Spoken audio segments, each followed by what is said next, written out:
governamentais parece que estão definidos. Para avaliar, só falta fazer. No plano das cidades, é preciso qualificar núcleos urbanos vitais para o sucesso no enfrentamento das novas realidades. Ou seja, as realizações no campo da logística exigem a realização simultânea de uma ação urbanística, operando sobre polos urbanos previamente definidos, dentro de critérios de avanço social e sustentabilidade. Porque é na convergência de uma nova infraestrutura e de uma rede urbana renovada que está a chave do futuro êxito baiano. O quadro atual não é propício. Dilma Rousseff jogou no lixo suas promessas de campanha, que ela dizia serem compromissos. Ninguém ouve mais falar do PAC Cidade Melhor, nem da grande reforma urbana nacional. E o Minha Casa Minha Vida constrói hoje as favelas de amanhã, desde que o governo entregou a política urbana aos empresários da construção civil. Nossos governantes já não falam sequer do tal do legado da Copa, supostas consequências positivas em mobilidade urbana, por exemplo. O discurso se reduziu ao papo fanista. Isso aqui é o país do futebol. E ponto final. A ex-ministra de Minas e Energia tem tudo para passar para a história como a presidente dos apagões.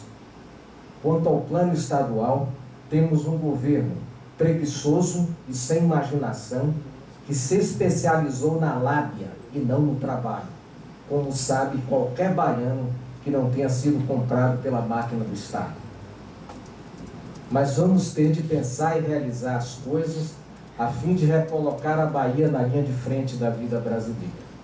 A Bahia precisa reassumir seu caráter de vanguarda. Vanguardismo que se expressou aqui em diversas dimensões do pensar e do fazer. Vanguardismo no escritório do Plano de Urbanismo da cidade de Salvador, EPUX. Vanguardismo no pensamento de Anísio Teixeira e na criação da Universidade da Bahia com Edgar Santos. Na Comissão de Planejamento Econômico, criada por Rômulo Almeida. Vanguardismo que foi fundamental para a nossa modernização e hoje é vital para o nosso avanço. É desta perspectiva que devemos pensar o lugar da cidade no novo desenvolvimento baiano, definindo ações que potencializem a função dessas cidades em um processo que temos que deflagrar. É consensual a necessidade de intensificar a integração da Bahia. Isto só será feito com obras de infraestrutura e intervenções urbanas. Precisamos de estrutura viária, portuária, aeroportuária, usinas, parques eólicos, estaleiros, energia solar. Mas é preciso também que as cidades estejam preparadas para comandar processos. Para isso, além dos investimentos obrigatórios em educação e saúde, é necessário agir em dimensão urbanística e cultural. As ações de infraestrutura são urgentes, mas os entraves não estão somente aí. Estão também nos núcleos sociais dinamizadores, que são as cidades. Daí que um governo sério tenha de ter uma política de intervenções urbanísticas estratégicas, definindo polos articuladores regionais a partir de suas condições atuais de existência. Eu vou tentar passar em revista rapidamente o que é isso. No caso de Salvador, caminhamos para a configuração de uma megacidade através de aproximações sucessivas no sentido do litoral norte, do recôncavo e de Feira.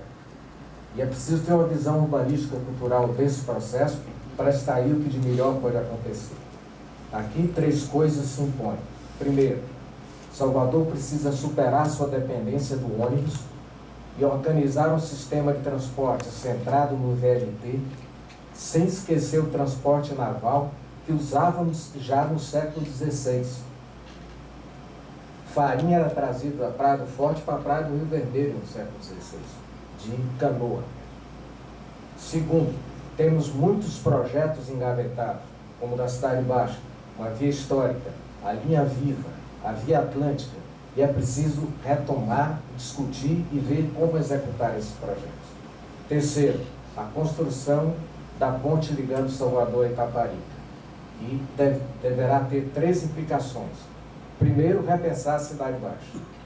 Segundo, ter uma política para o Golfo Baiano e as ilhas, com todas as suas exigências culturais e ecossociais. Terceiro, preparar as cidades do Recôncavo para as novas realidades e interconexões, retomando vínculos náuticos e executando obras de logística e infraestrutura social nos campos da reurbanização, da recuperação de áreas deterioradas, da moradia e do saneamento. A Cidade Baixa é fruto de uma ousadia, é aterro, espaço conquistado ao mar, espaço de realização de obras atrevidas, do elevador Lacerda no Instituto do Cacau. É com o mesmo espírito de ousadia que o comércio tem de ser retrabalhado hoje entre o União e a Feira de São Joaquim. Da calçada ao subúrbio ferroviário, a disposição é a mesma: requalificar essa extensão citadina sob o signo que comandou a feitura da antiga e linda e ousada estação de hidroaviões, que está lá na Cidade Baixa. Repensar o nosso Mediterrâneo, a Baía de Todos os Santos, com todos os seus aspectos econômicos, turísticos, sociais, ambientais e culturais. Temos o patrimônio de pedra e cal, ofícios em vias de extinção, espaço a serem preservados, o candomblé, etc. Um bom guia para requalificar a Ilha dos Frades, por exemplo, está em Jana e Joel, romance que Xavier Marques escreveu no século XIX. Madre de Deus pode receber uma fortuna da Petrobras pelos danos ambientais que ela causou ali. Repensar o Recôncavo significa promover o reencontro da Bahia consigo mesmo, quando é de verdade. Cachoeira está renascendo como cidade universitária, mas ainda há muito o que fazer nas cidades da região e ao longo dos seus rios. É preciso retomar esses rios como caminhos fluviais de pessoas e mercadorias, como espaços de comércio, de sociabilidade e de cultura. De outra parte, Feira de Santana. Sua colonização não seguiu o modelo do Recôncavo, mas o de Praia do Forte, centrado no curral, na convergência de estradas. Lugar de comércio, feira de gado e centro viário, Feira se impôs. Tornou-se o principal polo estradeiro do Brasil ao norte de Belo Horizonte. É preciso fazer com que isso seja fonte de uma riqueza melhor distribuída. Feira tem de ser centro logístico, sim, mas também centro da área cultural de transição entre o Recôncavo e o Sertão. O eixo Ilhéus-Itabuna tem de ser reativado por todas as suas implicações. A região fica aprisionada a faustos que não vão voltar. Cacau é passado. A região precisa de novos estímulos, novas direções. Tanto Ilhéus quanto Itabuna precisam ser repaginadas, a começar pela ação urbanística, que é a pedra de toque de qualquer nova virada. Temos as terras que descem de Belmonte a Prado, nascida dos antigos aldeamentos jesuíticos. Belmonte foi anexada à zona cacaueira, enquanto Caravelas recebeu a ferrovia Bahia-Minas. Veio a BR-101 cortando a floresta. Vieram madeireiras, a pecuária, o fluxo migratório, a especulação imobiliária litorânea. No centro de tudo, o turismo, mas Porto Seguro deve ou deveria saber que turismo não exclui experimentação social e cultural. Vitória da Conquista é uma encruzilhada a ser redimensionada. É centro baiano numa região amineirada. Conquista precisa passar por uma séria reforma urbana e fortalecer a sua função de conexão, de foco de estruturação da passagem entre a sua região baiana e o norte de Minas. No oeste, Barreiras e Luiz Eduardo Magalhães. Mas ainda é preciso fazer uma aproximação do sentido cultural dessas cidades. O extremo oeste, até 1827, pertenceu a Pernambuco. O reconhecimento efetivo do pertencimento desse território à Bahia é coisa do século XX. Barqueiros fundaram Barreiras, povoação que nasceu fluvial, passou pela produção de borracha e gado, até sua espantosa condição agrícola atual, no casamento da tecnologia e do cerrado. Temos de rever as tradições regionais e ver o peso da imigração, que gerou, inclusive, lá em Barreiras, a pizza da carne de bode. Chegando ao São Francisco, Juazeiro nasceu de Currais, mas se afirmou em termos tecnológicos, da velha linha férrea que ligava a Salvador até Sobradinho, região de cultura viva e muito própria, nascida das relações entretidas entre as pessoas e as águas, mas que não tem como se pensar fora do horizonte tecnológico, desde a navegação a vapor. A agricultura irrigada conta, mas Juazeiro tem de estar conectada também ao litoral e voltar a se abrir culturalmente. Por fim, se não trouxermos o semiárido para o presente, não teremos futuro, mas uma mancha de miséria comprometendo tudo. Temos um quadro único no mundo, o semiárido de povoação densa, cujo futuro não pode se resumir à abertura de cisternas. Temos de definir um polo urbano que coordene a expansão da região e faça as necessárias conexões regionais no sentido do avanço econômico e urbanístico, cultural e da formação de uma nova classe média rural, vanguarda de processo renovador que possa arrastar consigo a massa camponesa. Como fazer com que essas cidades funcionem bem? Que meios vamos acionar para estimular o empreendedorismo, a criatividade tecnológica popular, os vínculos associativos? Como fortalecer as vocações culturais? Que cidades podem reivindicar a implantação de escolas técnicas direcionadas diretamente para o seu próprio desenvolvimento? Como ir além do que podem oferecer a SUDENE e o SEBRAE? Como dotar essas cidades de tecnologia? Em suma, que projeto defendemos para as cidades da Bahia hoje?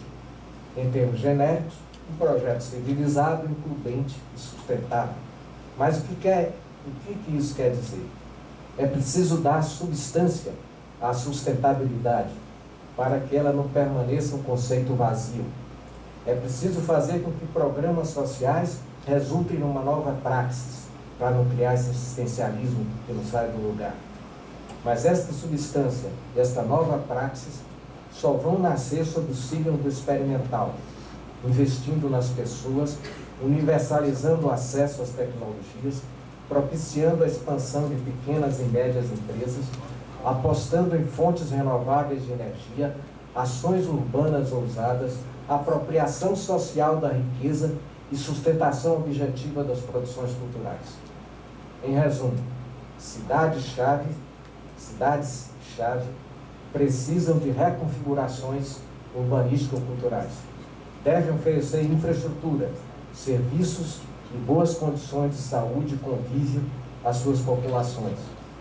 Boas condições de desenvolvimento humano, cultural e profissional. E cada cidade estratégica com uma dupla função, regional e interregional. No primeiro caso, nexos internos à sua região, energizando-a e favorecendo sua vocação e seu dinamismo. No segundo, interface com outros polos regionais, promovendo as aproximações necessárias. Mas é preciso sublinhar que o que se faz necessário é uma ação inovadora. As cidades estratégicas necessitam de realizações na educação, na saúde, na segurança pública, e devem ser contempladas com isso. Mas o que devemos propor, de par com essas realizações, é uma investida reconfiguradora para sacudir a poeira, ativando as energias dos núcleos urbanos. Para isso, a investida deverá se assentar uma estrela de 3 pontas: urbanismo, cultura e turismo. Teremos então uma intervenção simultânea e complementar na dimensão física e na dimensão simbólica da cidade. A cidade será repensada de uma perspectiva urbanista, mas encarada como fato de cultura. Deverá ter ampliado o seu acesso a bens culturais e viabilizado a sua própria produção nesse campo, com a perspectiva turística dando-lhe maior visibilidade. O urbanismo é dimensão fundamental da cultura, em termos retrospectivos e como projeção de futuros possíveis. A cultura, em sentido estrito, fortalece identidades e abre possibilidades. O turismo terá de se pensar em termos ecológicos e culturais. E o governo estadual, no dia em que de fato tivermos um governo estadual, deverá acionar os instrumentos e mecanismos de que dispõe, do trator à televisão educativa para a concretização da empreitada. Assim, poderemos ter novidade logística, novidade citadina e novidade cultural convergindo em ações exemplares para ressituar a Bahia na vanguarda da vida brasileira. É isso.